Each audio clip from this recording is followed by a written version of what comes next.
Luciano Berio, Umberto Eco y Edoardo Sanguinetti sobre el trasfondo de las secuencias. Luciano Berio, que vivió entre 1925 y 2003, es sin lugar a dudas uno de los máximos exponentes en el siglo XX de la búsqueda desde la experiencia musical de todo aquello que está más allá y más acá de ella, sin olvidar los propios componentes inmanentes, acústicos, sonoros, técnicos de la música. Como dijera Umberto Eco en el prólogo a una polifonía di suoni e immagini, Luciano Berio es la expresión de una vocación para hacer entender y amar toda la música. Su clara conciencia de pertenecer a un tiempo determinado y su compromiso con él le permitió estar abierto a cuanto la tecnología, pero también la filosofía y la estética, o la literatura y las artes escénicas podían aportar a la música. Su búsqueda de una nueva música le lleva constantemente a una relación intensa con grandes creadores literarios y pensadores como Italo Calvino, Edoardo Sanguinetti y Umberto Eco, entre otros muchos. El Centro Studi Luciano Berio, constituido el 24 de octubre de 2009 para promover el conocimiento de la figura y la obra de Luciano Berio, cuenta entre los socios fundadores con nombres como Pierre Boulez, Edoardo Sanguinetti, Umberto Eco, Valerio Adami, Renzo Piano, Giorgio Pestelli, Maurizio Pollini, Francesco Micheli, Betty Olivero, Virginia Arippa di Meana, Andrea Lucchesini y Fabio Fasone. Ello evidencia la dimensión transdisciplinar de la música de Berio que alcanza todos los ámbitos de la cultura contemporánea. La publicación en 2012 de un grueso volumen titulado Luciano Berio, Nuove Prospettive, a cargo de Angela Ida Di Benedictis, con aportaciones de Umberto Eco, Giorgio Pestelli, Jean-Jacques Nattier y Edoardo Sanguinetti, es tan solo una muestra de su revalorización con el paso del tiempo. Ahora disponemos también de sus Scritti sulla musica, volumen que a los 10 años de su muerte recogió todos sus textos, tanto editados como inéditos, desde 1952 hasta 2003 y nos lo presenta como un gran teórico sobre la música.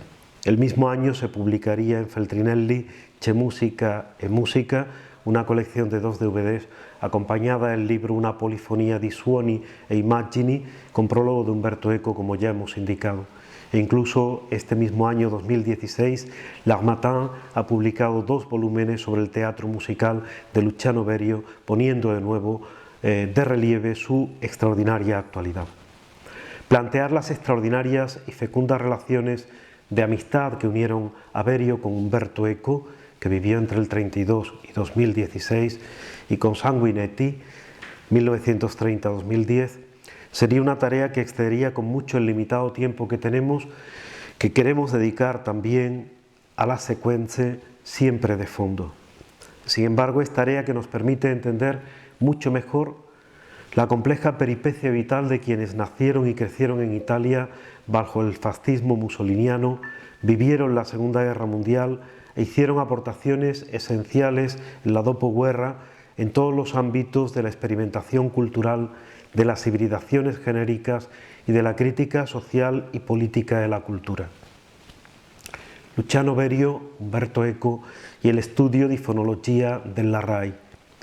La amistad y el fecundo vínculo intelectual entre Berio y Eco se remonta a los años 50 del pasado siglo, cuando ambos trabajaban en la sede de la RAI en Milán, en Corso Sempione.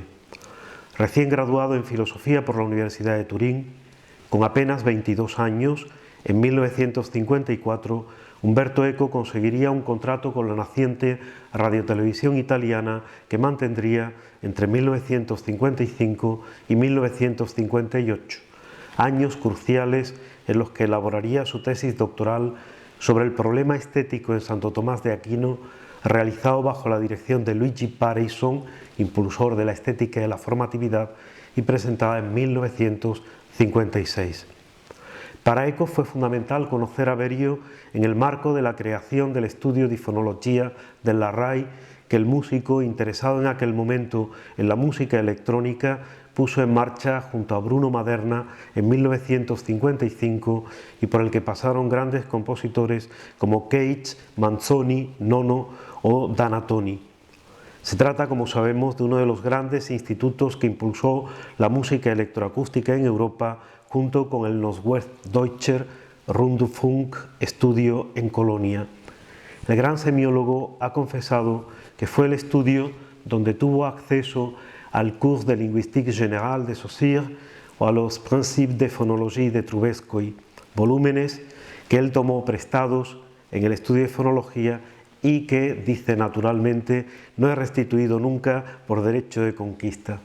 En una interesante entrevista concedida a Umberto Eco con ocasión de la integral de las secuencias de Luciano Berio en la Ciudad de la Música de París, en diciembre de 2013, el 10º aniversario de la muerte de Berio, recordaba Eco la impresión que le causó la primera vez que accedió al estudio de fonología con todas las paredes insonorizadas, y aclara varios aspectos interesantes de estos años. El primero, que Berio nunca hablaba de vanguardia, sino de nueva música, e insistía en la importancia de la experimentación. El segundo, que contrariamente a lo que afirmaban algunos de los detractores del grupo, no se trataba de jóvenes en busca del poder cultural en esta edad crítica en torno a la treintena, porque ya, decía Eco, tenían ese poder cultural, estaban en las editoriales, en la universidad, con acceso a los grandes teatros y salas de concierto. Esta experiencia, añade, no ocurría en lugares marginales, sino en la Scala de Milán, donde se presentaban las obras de Berio.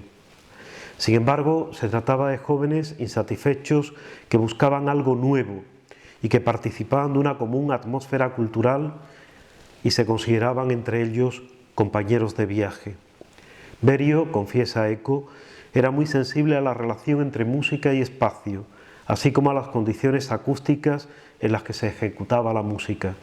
Se trataba de una reflexión científica sobre las condiciones musicales y los espacios más adecuados en la línea de sus ideas sobre fonología. Esta sensibilidad se manifestó de manera especial cuando comenzó a componer la secuencia, cada una de las cuales, como bien sabemos, es un estudio sobre las posibilidades de un instrumento y una concepción muy viva del virtuosismo de los instrumentistas.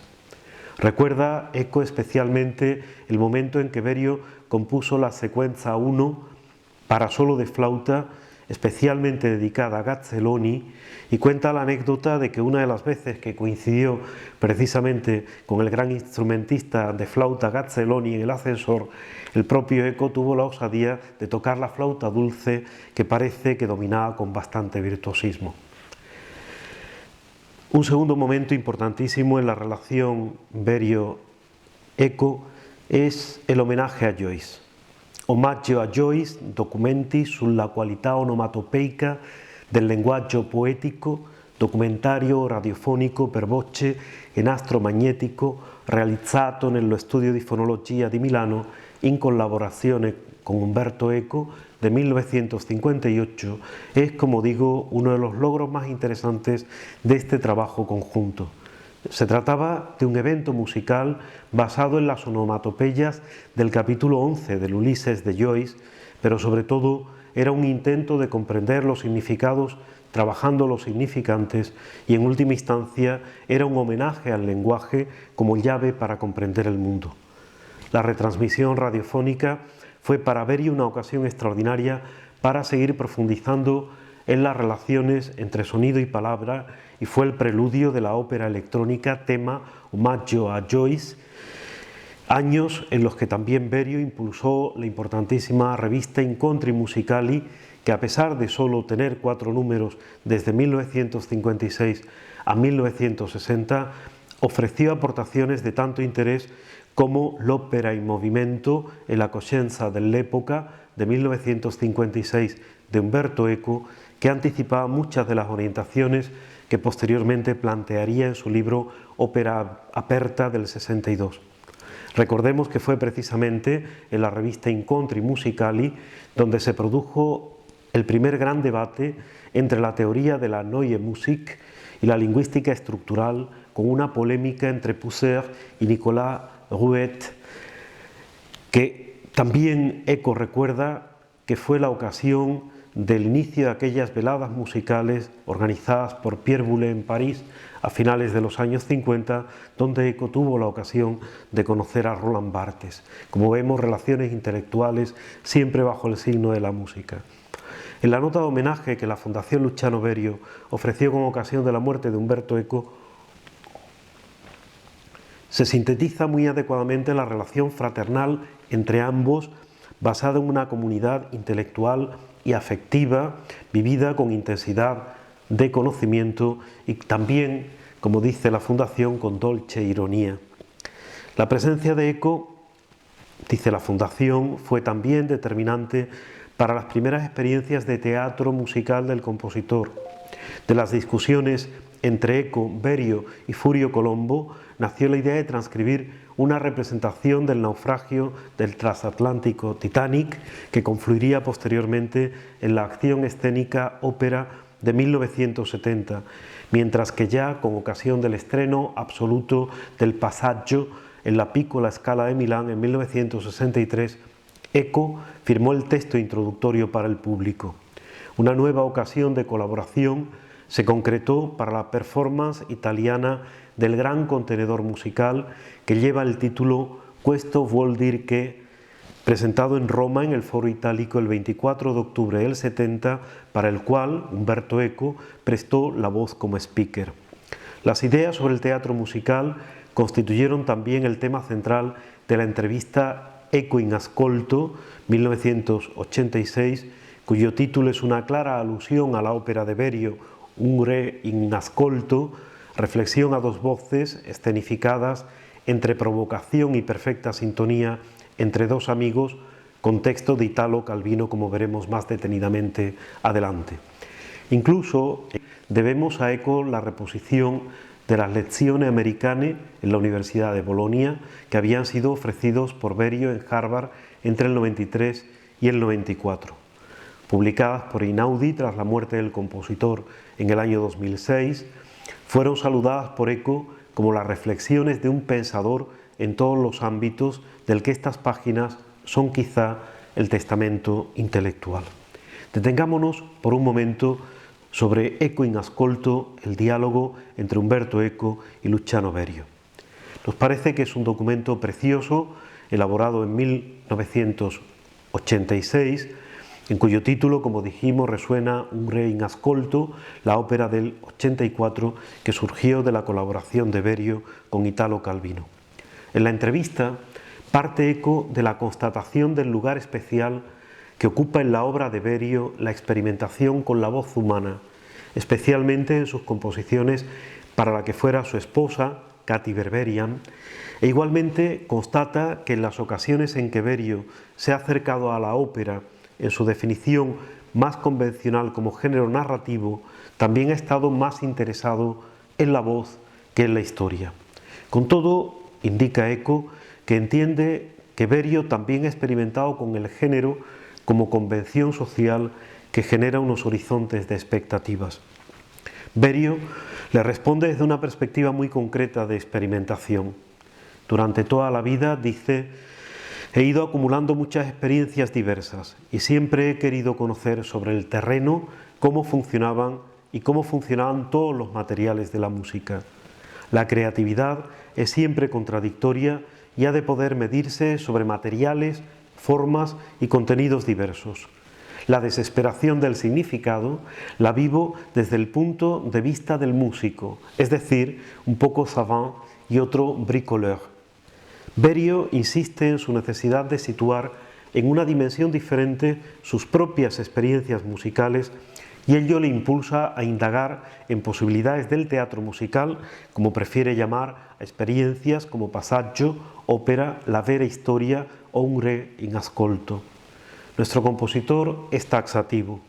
No creo en la fabricación hoy día de óperas líricas, de historias que se cuenten cantando. Entre una acción musical y una ópera lírica hay diferencias sustanciales. La ópera lírica está regida por un tipo de narrativa aristotélica que tiende a dominar el desarrollo musical. En una acción musical es, en cambio, el proceso musical el que tiene el timón de la historia. A continuación, Eco le preguntará: ¿Por qué te ha interesado siempre valerte de la colaboración de escritores que no son libretistas? Trabajas con Calvino y con Sanguinetti, colaboradores que en el fondo son incómodos y con cuya fascinación y brillo tienes que vértelas. Bastaría esta observación para caracterizar tu actitud. Quieres medirte con un ángel. A tout seigneur, tout honneur. Pero ¿hasta qué punto respetas al ángel con el que te mides? Berio contestará: me interesa o amo enormemente el mundo de las ideas de Calvino, de Sanguinetti y el tuyo, tanto que pienso que entre vosotros tres, tan diferentes, existe alguna maravillosa relación de complementariedad, necesariamente inconsciente, claro está. Y a continuación ilustra su trabajo con Italo Calvino, así como su propia visión de un Re in Ascolto como teatro musical más que como ópera, en el que por tanto resulta fundamental la presencia en este caso de lo onírico y las complejas relaciones con el público. Son muy interesantes sus opiniones sobre Brecht, del que le distancia, dice, la desconfianza que aquel tenía ante la música. Las intervenciones finales tienen que ver con las relaciones entre texto y música, que según Berio no son jamás reductibles a hechos locales, sino más bien a una jerarquía de relaciones en la que los detalles léxicos o fonéticos pueden ser musicalmente irrelevantes, o por el contrario, pueden asumir valor temático y generativo. Igualmente importante, me parece, es no buscar paralelismos formales entre experiencia musical y lenguaje. Sus diferencias sintácticas son irreductibles. Eco concluye que tal afirmación, las diferencias sintácticas entre experiencia musical y lenguaje son irreductibles, es lo más fuerte de todo nuestro diálogo y dibuja mejor que cualquier cosa tu poética. Cuando la música se mide con la palabra, lo hace para afirmar su autonomía y la diversidad de su sentido. Y en efecto, aunque relación entre música y palabra van a estar siempre presentes en este recorrido, vamos a ir acercándonos a la relación también de Luciano Berio con Edoardo Sanguinetti. Y para ello, nada mejor que hacer una leve referencia al Grupo 63. Sabemos que el Grupo 63 fue un colectivo que se constituyó dichos años y en el que realmente se van a encontrar algunos de los mejores y más comprometidos, más experimentales escritores, intelectuales y también músicos de estos años en el entorno de Milán. Eco ha escrito páginas fundamentales con ocasión de los 40 años del Grupo 63, que también coincide con el de la muerte de Luciano Berio.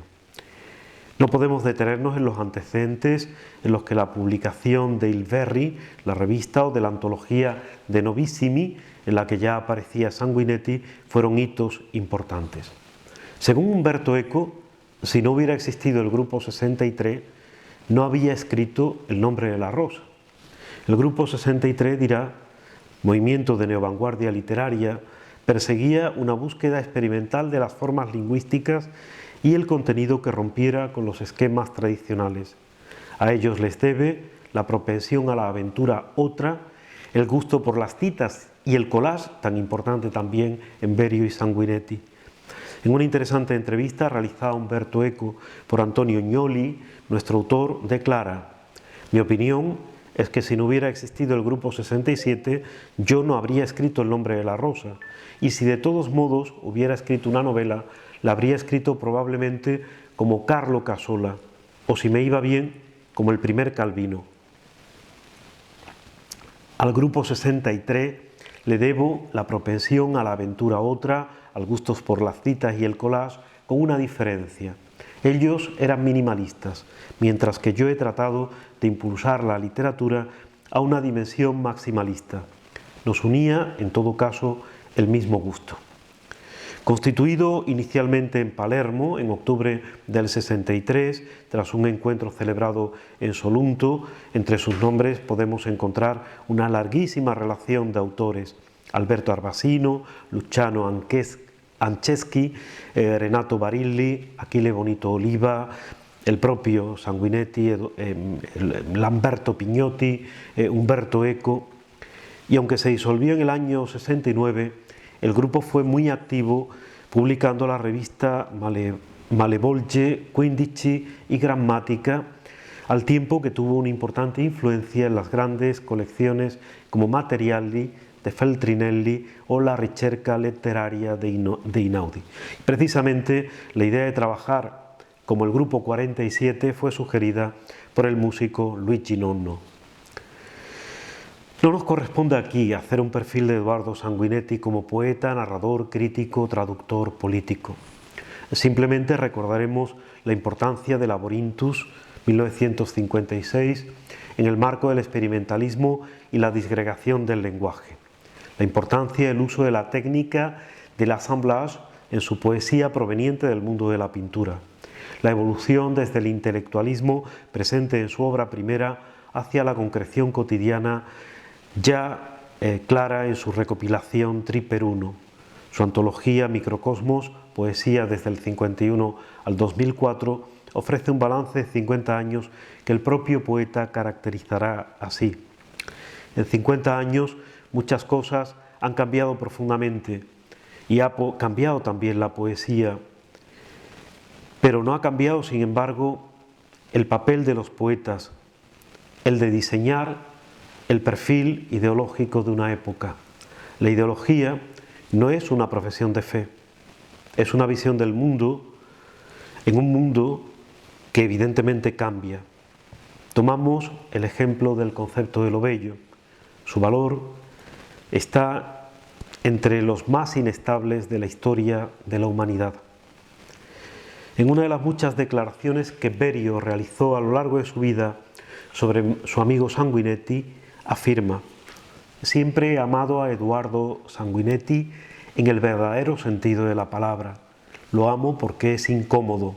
Es incómodo porque él mantiene una fe granítica en su propia visión del mundo, vasta, antigua y moderna, paradójica, irónica y realista. Me encanta él porque su poesía no es poética, no puede ser traducida y lleva las marcas profundas, incluso las cicatrices, de una memoria sagrada que es individual y al mismo tiempo colectiva. Y como una imagen vale a veces más que 1000 palabras, conservamos un fotomontaje de 1974 en el que se han fundido las imágenes de los rostros de Berio y Sanguinetti con ocasión de la producción de Aron, una buena expresión de los múltiples viajes de ida y vuelta entre poesía y música que inspiraron a ambos creadores. La irrupción de Sanguinetti en el mundo de la música se produjo en 1960 gracias a su encuentro con Berio. Su primera colaboración fue con ocasión de la puesta en escena de Passaggio del 63, una especie de antiópera en la que pudieron experimentar su deseo de impulsar palabra y música hacia territorios nuevos en los que ambas tuvieran una importancia sustantiva. Ya esta obra es muy significativa de dinámicas e impulsos estilísticos que caracterizaron a ambos creadores.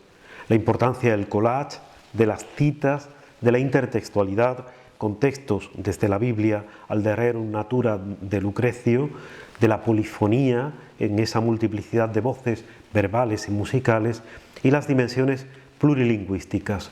Nos encontramos, en efecto, ante un continuo pasaggio desde el sonido hacia el significado y viceversa.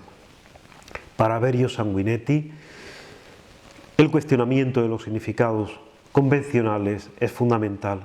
Intentan provocar, a través del extrañamiento de ese prión ostranenie del que hablaban los formalistas rusos y luego también Bertolt Brecht, una reacción del público para hacerlos conscientes de las convenciones sociales.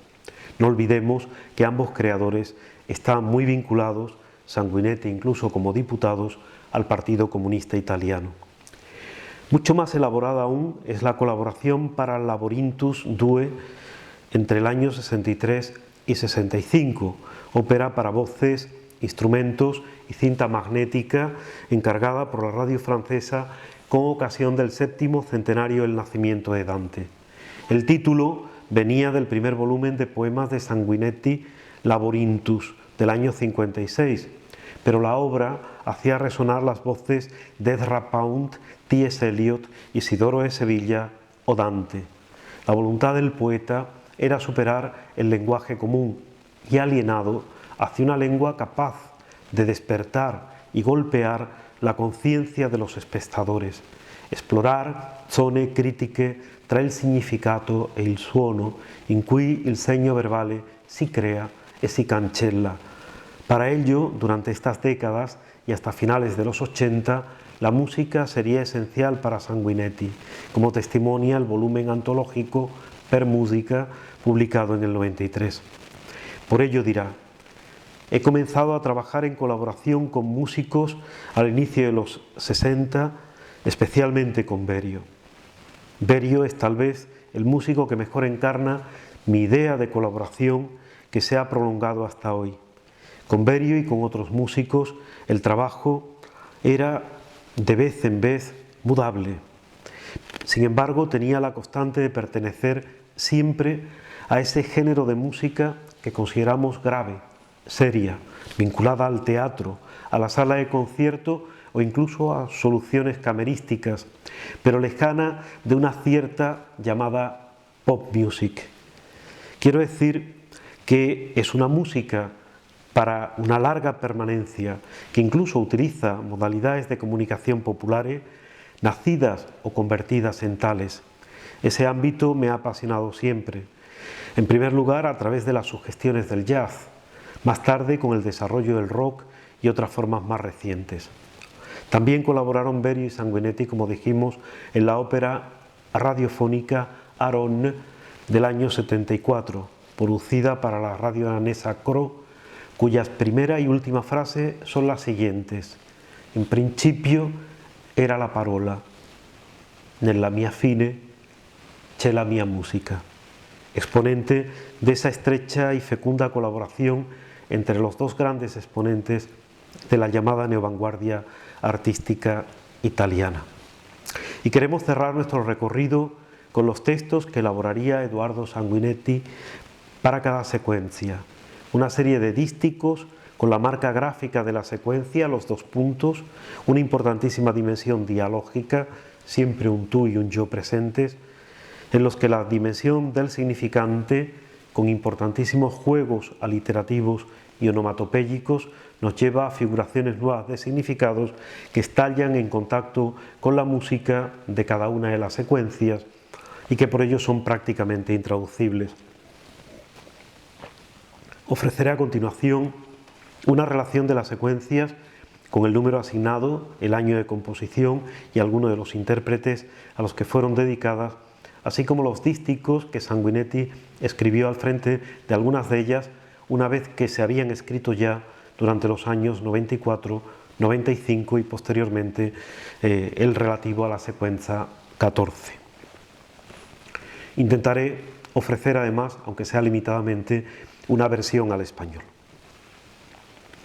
Incipit sequentiarum qua est musica musicarum secundum Lucianum. Comienza la secuencia de las secuencias, que es la música de las músicas según Luciano. Secuencia 1 para flauta, 1958, dedicada a Severino Gazzelloni. E qui comincia il tuo desiderio, che è il delirio del mio desiderio. La música è il desiderio dei desideri. Y aquí comienza tu deseo, que es el delirio de mi deseo. La música es el deseo de los deseos. Secuencia 2 para arpa 63, dedicada a Francis Pierre. Ho ascoltato catene di colori muscolosamente aggressivi, ho toccato i tuoi ruvidi rumori rigidi. He escuchado cadenas de colores musculosamente agresivos, he tocado tus rudos rumores rígidos. Secuencia 3 para voz femenina 65, dedicada a Katy Berberian. Voglio le tue parole e voglio distruggerle in fretta le tue parole e voglio distruggermi me finalmente, veramente. Quiero tus palabras y quiero destruirlas con prisa, tus palabras, y quiero destruirme yo finalmente, verdaderamente. Sequenza 4 para piano 66, dedicata a José de Carvalho. Mi disegno contro i tuoi tanti specchi, mi modifico con le mie vene, con i miei piedi mi chiudo entro tutti i tuoi occhi. Me dibujo contra todos tus muchos espejos, me transformo con mis venas, con mis pies, me encierro dentro de todos tus ojos. Secuencia 5 para trombón dedicada a Stuart Dempster. Ti dico, perché? E sono la secca smorfia di un clown. Perché vuoi sapere? Ti dico perché. Te digo por qué, y soy la seca mueca de un payaso. ¿Para qué quieres saber? Te digo, ¿por qué te digo por qué? Sequenza 6 para viola dedicata a Serge Collot. Il mio capriccioso furore fugge alla tua livida calma. La mia canzone sarà il tuo silenzio lentissimo. Mi capriccioso furor fue tu lívida calma. Mi canción será tu silencio lentísimo. Secuencia 7 para oboe 69, dedicata a Heinz Holliger. Il tuo profilo è un mio paesaggio frenetico tenuto a distanza, è un falso fuoco d'amore che è minimo, è morto. Tu perfil es mi paisaje frenético, mantenido a distancia, es un falso fuego de amor que es mínimo, está muerto. Secuencia 8 para violín 76, dedicada a Carlo Chiarappa. Ho moltiplicato per te le mie voci, i miei vocaboli, le mie vocali, e grido adesso che sei il mio vocativo. He multiplicado para ti mis voces, mis vocablos, mis vocales, y grito ahora que eres mi vocativo. Secuencia 9 para clarinete. Sei instabile e immobile, mia fragile frattale, sei tu questa mia infranta forma che trema. Eres inestable e inmóvil, mi frágil fractal, eres tú esta quebrada forma mía que tiembla. Secuencia 9b para saxofón alto del 81. Mia forma fragile, sei instabile e immobile, sei tu questo mio infranto frattale che ritorna e che trema. Mi forma frágil, eres inestable e inmóvil, eres tú este quebrado fractal mío que retorna y que tiembla. Secuencia 10 para trompeta en do con resonancia de piano del año 84.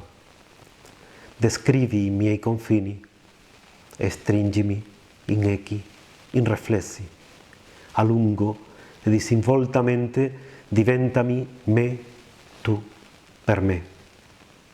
Describe mis confines y estréchame en ecos, en reflejos, desde lejos y desenvueltamente vuélveme yo, tú, por mí. Secuencia 11 para guitarra de los años 87-88, dedicada a Elliot Fisk. Ti ritrovo, mia puerile pseudodanza innaturale, ti chiudo in un cerchio e ti interrompo, ti rompo, te reencuentro, mi pueril pseudodanza innatural, te encierro en un cerco y te interrumpo, te rompo. Secuencia 12 para fagot, dedicada a Pascal Galois del año 95. Mi muovo piano piano, ti sfaccetto, ti esploro le facce, ti palpo meditabundo, ti volto e rivolto, variandoti, tremando, ti tormento tremendo. Me muevo sigilosamente, te tallo, te exploro las caras, te palpo meditabundo, te vuelvo y revuelvo, variándote, temblando, te atormento tremendo. Frecuencia 13 para acordeón, chanson del año 95. E così ci conforta un accordo che gentilmente ci chiude, plebeo. La catastrofe è in mezzo e nel cuore, ma ci sta recintata, arrocata. Y así conforta un acorde que se cierra gentilmente, plebeyo. La catástrofe está en medio, está en el corazón, pero está rodeada, enrocada. Y finalmente, secuencia 14 para cello del año 2002, dedicada a Rohan de Saram. Che feste, e che lamenti poi, e che danze, e che dolci dolori, e che occidenti, e strappi, e squarci, e scoppi, che sbucciature, sbudelate, sferze, e poi morendo. Qué fiestas y qué lamentos después, y qué danzas, y qué dulces dolores, y qué occidentes, y rasga, y lacérate, y explota, qué peladuras, desentrañados latigazos, y luego muriendo. También llegó a escribir Sanguinetti para la variación de la secuencia 14b para contrabajo, transcrita por Stefano Scodanibio, el siguiente texto: ui, tra timbri, da tremiti, di tropici, i tormenti, viscere vertebrati, quali orienti, a che ritmi e che rombi, tra rotti o rutti, i rictus più ridenti, e poi vivendo. Ui, entre timbres, entre temblores de los trópicos, los tormentos, vísceras vertebradas como oriente, y que ritmos y que rombos, entre rotos, eructos, los rictus más rientes, y luego viviendo. Coda. Berio, Eco, Sanguinetti, más vigentes que nunca, marcan caminos críticos y experimentales hacia la belleza y hacia la conciencia. Música y palabra, palabra y música, se fecundaron en la extraordinaria creatividad de tres grandes exponentes del segundo Novecento italiano, y en este año de la muerte de Umberto Eco nos impulsan a experimentar con intensidad estas dos dimensiones radicales de una auténtica existencia humana en estos tiempos de degradación. Volver a la música y a la palabra siempre. Gracias.